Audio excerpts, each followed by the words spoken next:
let's step into this reading real quick. Okay, I'm following the rhythm here. Collective, welcome in. Okay, we're gonna tap into this energy. I have a note. I have my notes here. Okay, I have a lot written down. Okay, I just seen a video. Okay, and that video led me to read to you guys some scriptures here that I would like to get into. Let's also first take deep breaths. Okay, and I'm hearing hold your ground, collective. Hold your ground. Stay anchored here. Stay. I also keep seeing that word stay, and every single time I catch it.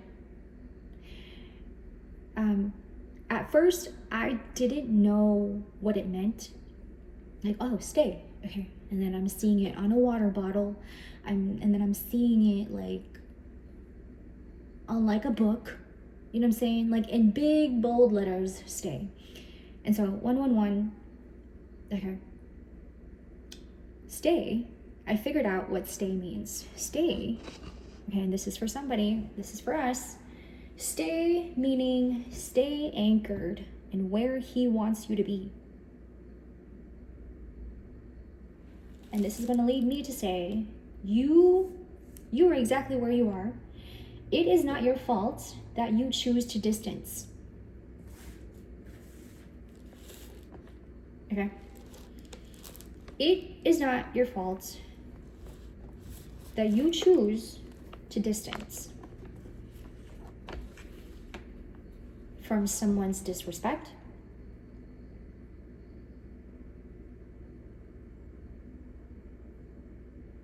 I'm getting unfaithfulness.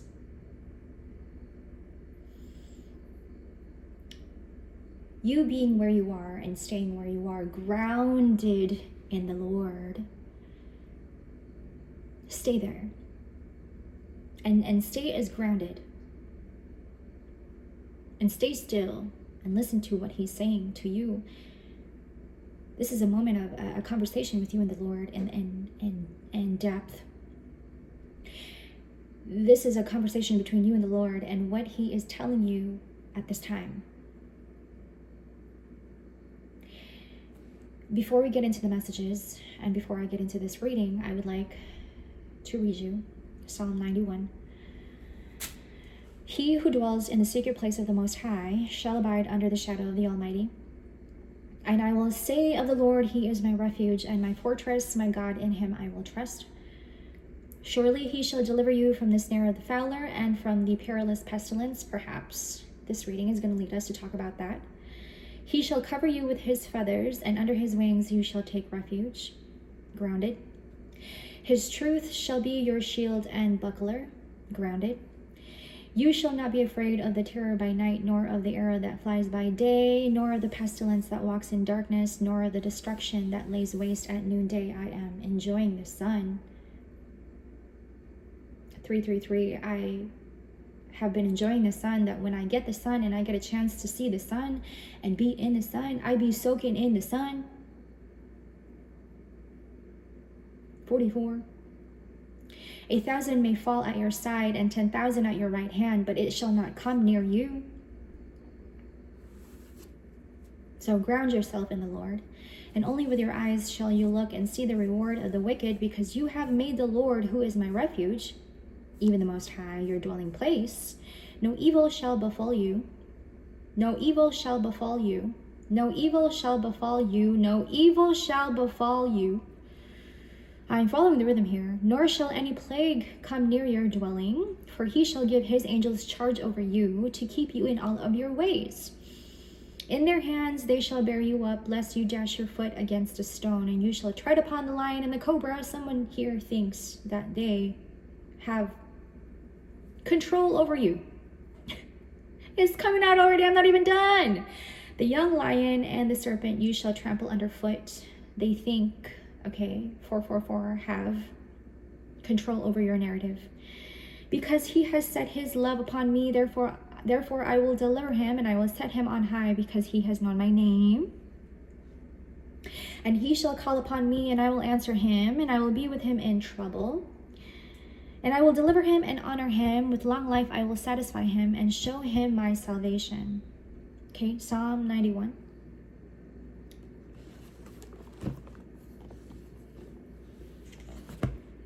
I feel like I had already done, it's the same kind of energy, and I had already done a reading on this. Okay. It's the last two, I believe. It's the one where it's titled, this is a time to get to know where you are with yourself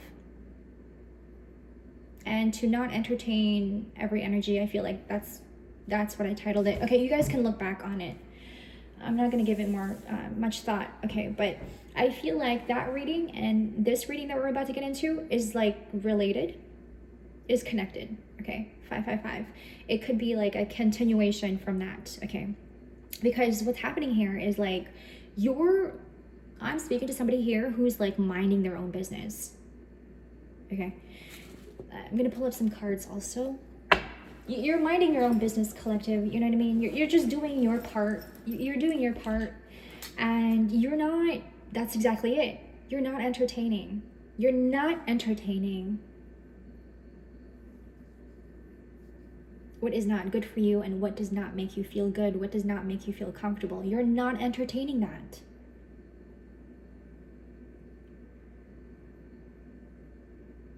And it feels like the more that you're not entertaining these energies, the more they want to get in and step in and start some shit up. I don't know, bro. But if we hope for what we do not yet have, we wait for it patiently. Romans 8:25. You're not entertaining this, and collective, okay, I feel the need to say again, it's not your fault that you choose to distance. It's not your fault that you choose to distance yourself from people who have disrespected you and have intentionally, purposely, thoroughly plotted and planned to try to ruin you and prey on your downfall. It is not your fault that you're choosing to distance yourself from these people. So it's kind of funny that they're saying that you are disrespecting them by not talking to them.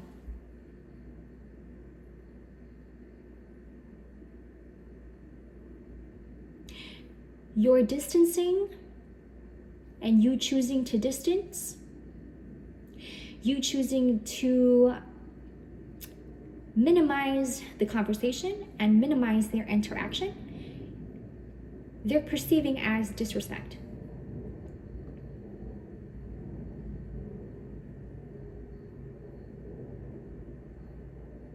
Even though it was them who disrespected you first. Make it make sense.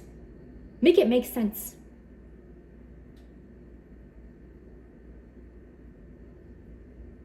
And I feel the need, like, you're not in the wrong, collective. You're not in the wrong. You're choosing to distance and you're choosing not to interact and you're choosing not to have a conversation because you cannot have a conversation with the devil. You can't have constructive conversations with demons.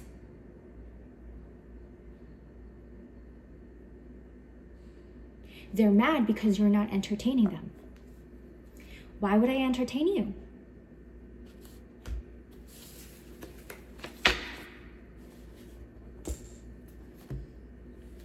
Why? This is,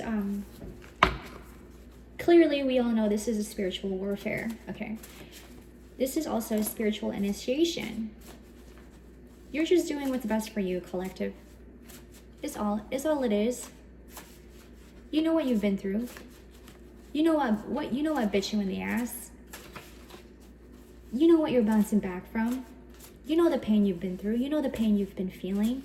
You know the burden that you've been carrying around with you.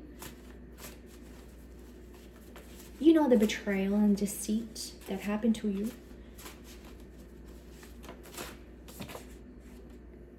You're moving in trust.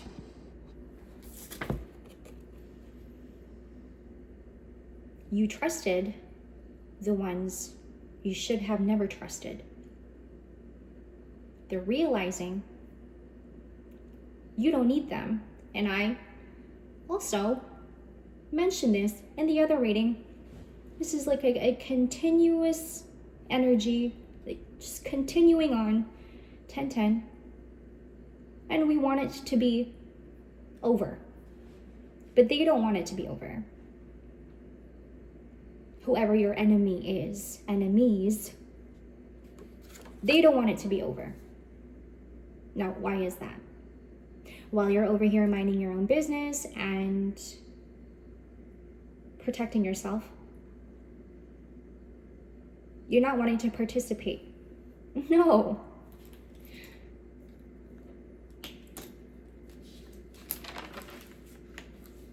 You're in this space of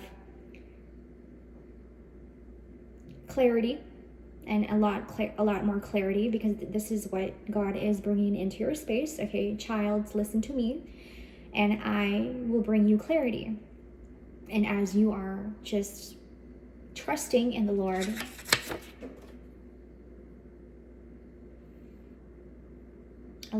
trusting this space He put you in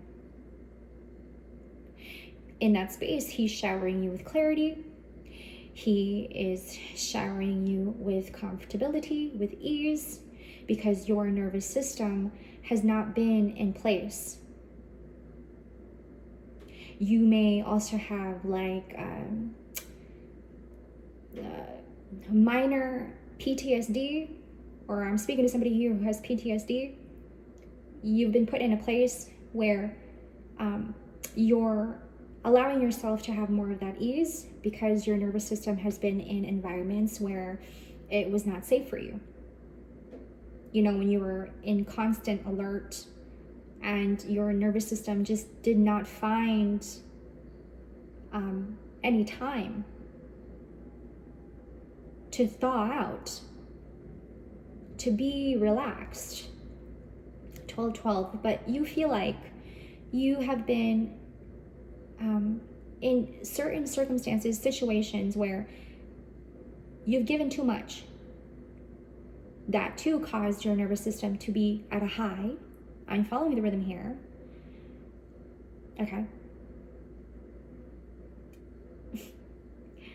You know, also what I'm getting here. Okay, I'm following the rhythm here. Thank you, Holy Spirit.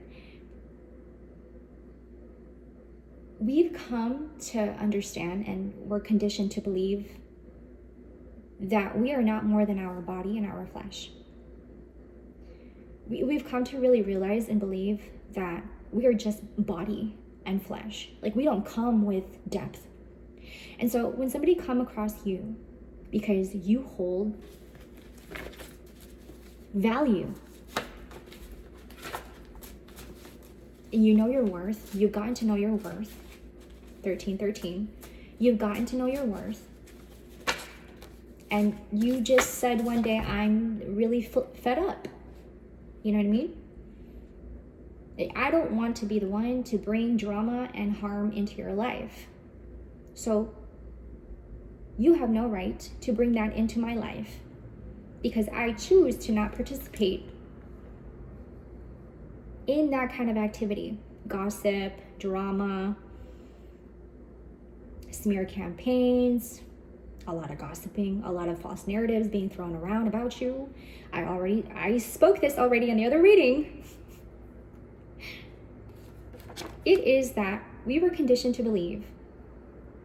Some of us, we're stuck in this mentality that you were only really deserving of what you were conditioned to believe.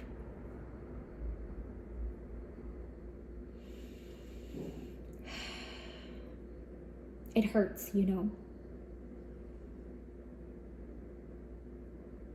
Because when somebody is trying to step into your life and trying to love you, and you're rejecting that love, even though you know you need it, but how you're responding to that love is disrespect, because that's the best you can do.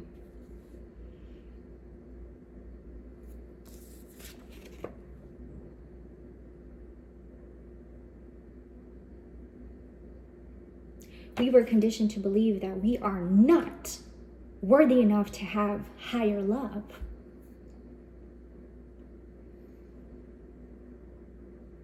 Because I believe that you are only really deserving of, depending on what you look like.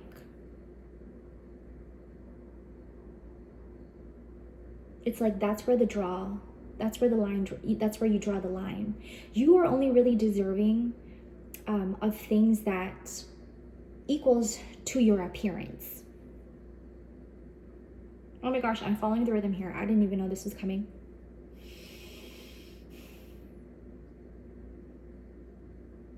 You are only really deserving of what someone conditioned you to believe. This is what you deserve, but you don't deserve more than this.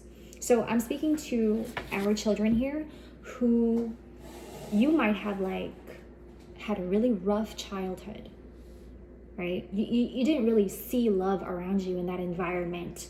You were, you didn't really get the love that you knew you deserved. You were placed in a pedestal. People put you in a pedestal. Am I making sense? People put you in a pedestal.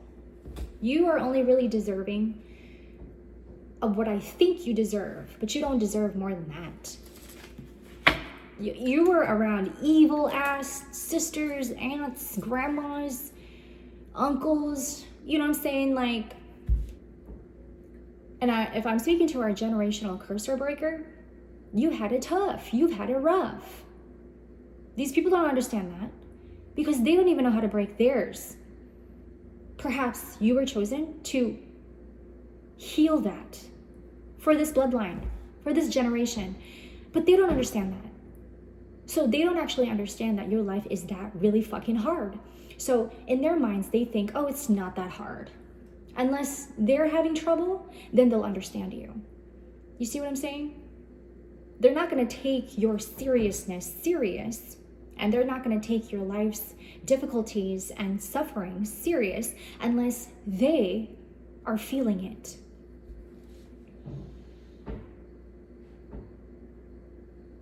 But perhaps what's happening is they are the ones getting disciplined. They are the ones who are being humbled because they underestimated you. When God brought you to them to help them, and they rejected that and disrespected that. Meanwhile, they're over here thinking that you're being disrespectful because you don't want to interact with them. That's false, collective. That's false. They think you're disrespectful because you have become stronger in the Lord and what He's telling you, because you know that's what's best for you. They want you, your enemies. Your enemies want you to go along with their activities because it means that they still have control over you and your narrative. But as soon as you disconnected from them, because you know that's what's best for you, and you most definitely know that's what's best for your nervous system, now they're mad. There's so many reasons why they're mad, but you're not paying attention to it. Okay, and here's where it gets interesting. The more that you don't entertain and the more that you don't participate in their bullshit ass activities, the more they make your life harder, and they're going to find ways, in all kinds of ways, to make your life harder. And then pretend like, what? I didn't do that. Okay, that's weird. You don't think that's weird?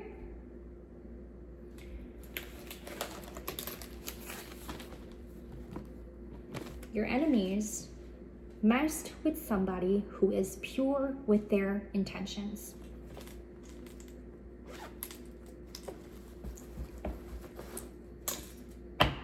You did not take heed, enemy. You did not listen. Your enemies did not take heed. Your enemies did not listen. That when they messed with you, they didn't know that you had pure intentions the whole time. So perhaps what is happening right now, because they're feeling uncomfortable, it's because you've proven to them that you are actually fucking real and pure this whole motherfucking time, bro. So your enemies be feeling a type of way. Your enemies be feeling some type of way because they decided to perceive your loyalty as weakness. I'm telling you, this goes back and is linked to what I said about, you were only really conditioned to believe less. You were brought into a family bloodline where you were only conditioned to believe less about yourself, and you can't have more than what you're working for.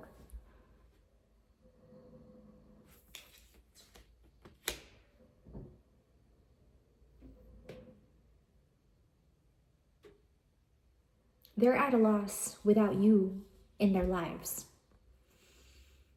Five of Cups, the Moon.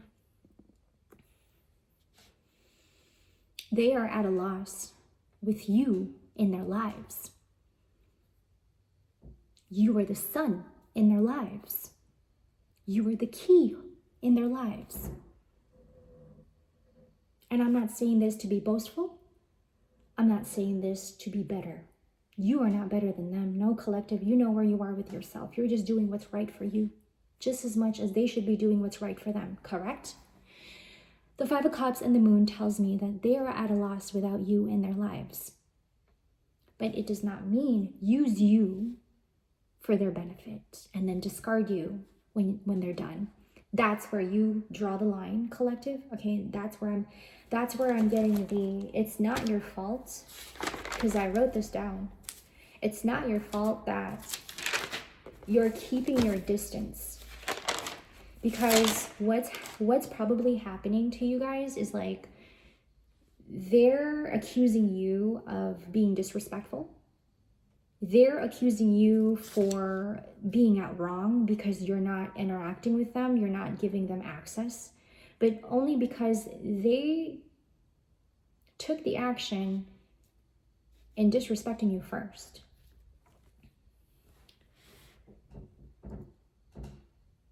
And these are people who were trying to keep you unalive, by the way, so I don't know why that makes you disrespectful for not wanting to interact with them. Make it make sense. 2222. This is for your own safety. It's literally nothing. There's really nothing to it, but just for your own safety, and because you're just peacefully living your life. But that's also it. You're not allowed to have peace, because their actions now put them in their karma and the consequence that the Lord has put them in. And because you're at peace and they're not, now they're making your life even harder, instead of taking the heed and healing themselves. For some reason, it's not registering in their mind. For some reason, I'm telling you, like, weird energies I'm picking up.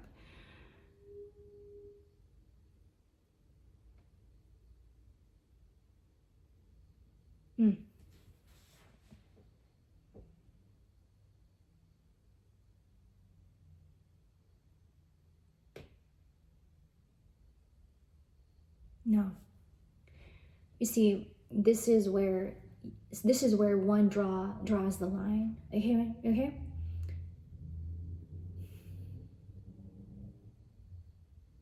You deserve to be at peace, collective.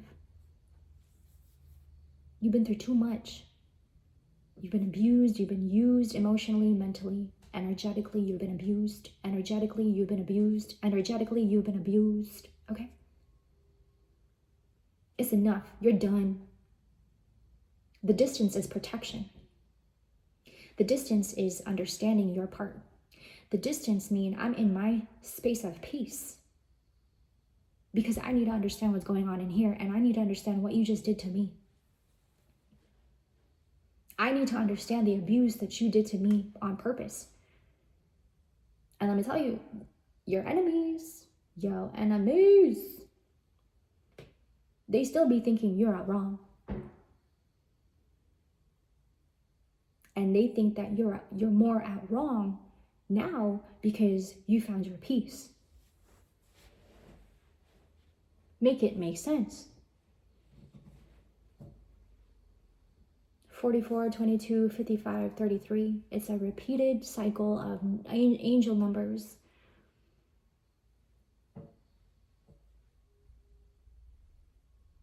Because perhaps collective, your intuition was right all along. And whatever you picked up from your intuition, one is berating, one is underestimating. I mean, if you believe in angel numbers, I'm not going to force you to believe in angel numbers, but to me, angel numbers are my protection.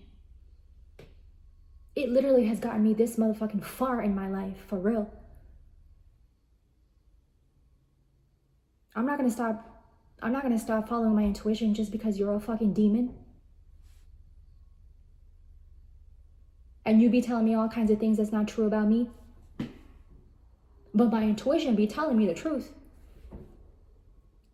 You have been the one following your intuition. Your whole life, you've been a loner. Your whole life, you've been, for real, solo. Your whole life, you've had to figure it all out, collective. You are a cycle breaker. You're a generational cursor breaker. Perhaps you were chosen to do this kind of work. You were chosen to do this type of work. You were chosen to have to be on this mission, collective. You feel me? You're on a mission here.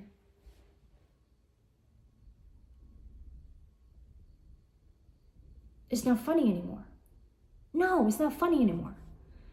But for the longest time, they wanted to make you something to entertain. They feel like you prancing around, you know what I'm saying? Like making you look like the fool. They found that entertaining. But as soon as you got serious, who's laughing now, bro? Sis, who's laughing now?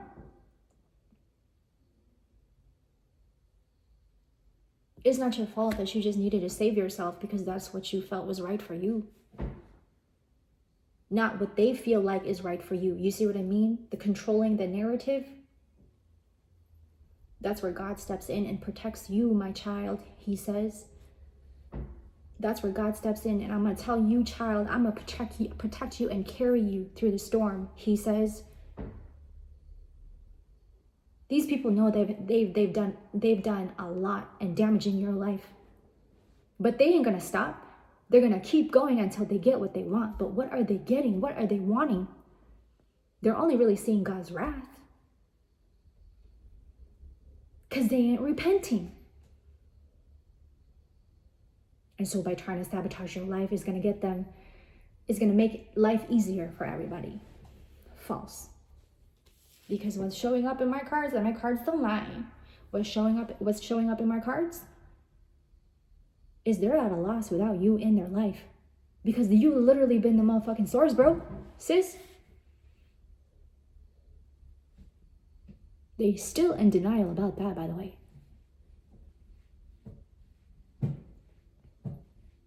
But to you, it feels like abuse. See, that's what they don't understand. I'm following the rhythm here. Holy Spirit, thank you. To you, it's abuse. It's abuse.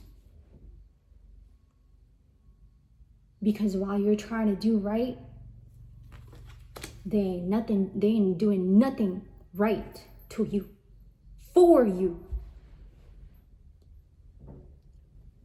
When was the last time they actually did something for you? In truth and being genuine. In truth and compassion and being genuine. And not one of those things where they come up to you and go, we're trying to help you. And then trying to control you. And then have ulterior motives towards you. That's not help, that's control, you see. They're going to twist their words and try to make you forget about the things that they had done to you that they have not apologized for.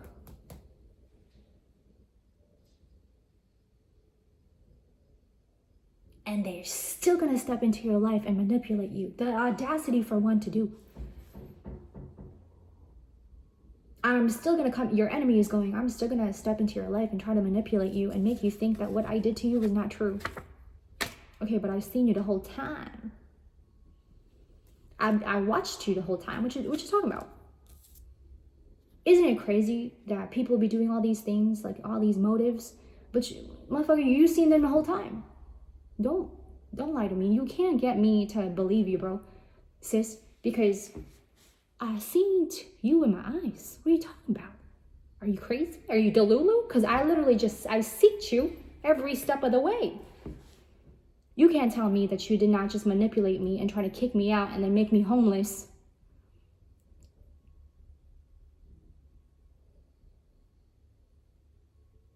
Because you want me dead.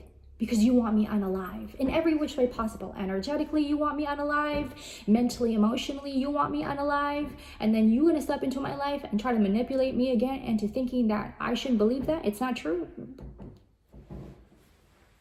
I pray for you, enemy. I pray for you, enemy.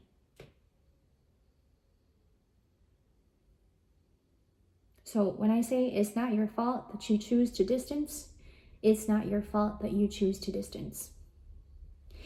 They're only mad and they're at a loss because now they see the truth for what it is. Clarity, boom. Boom, clarity.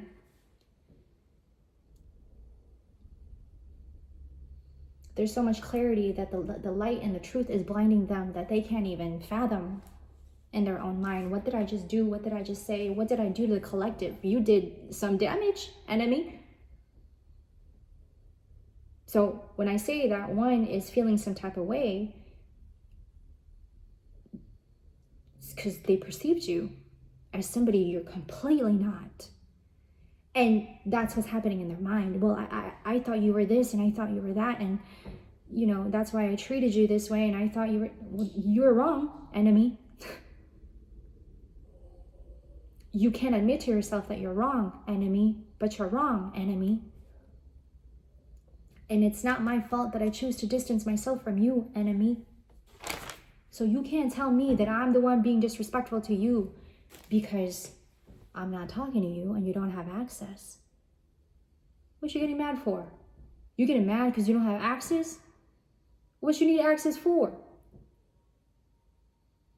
You know, I can decline that access. You know that, right? For the longest time, you didn't decline it, collective, because your heart is that big. So when somebody decided to perceive your loyalty as weakness, what do you think they're going to get out of that? When your intentions was pure the whole time.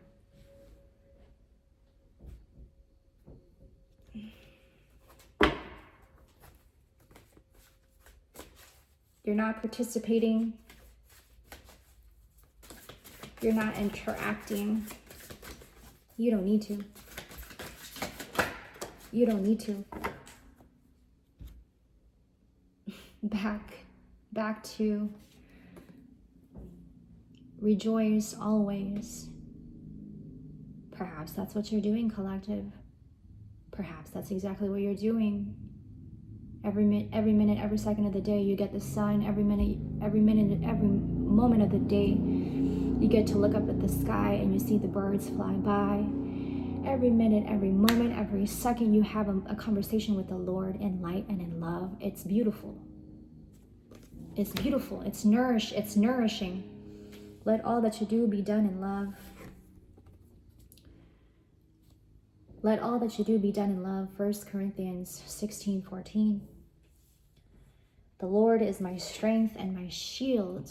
My heart trusts in him and he helps me. Psalm 28:7. I'll see you guys in the next.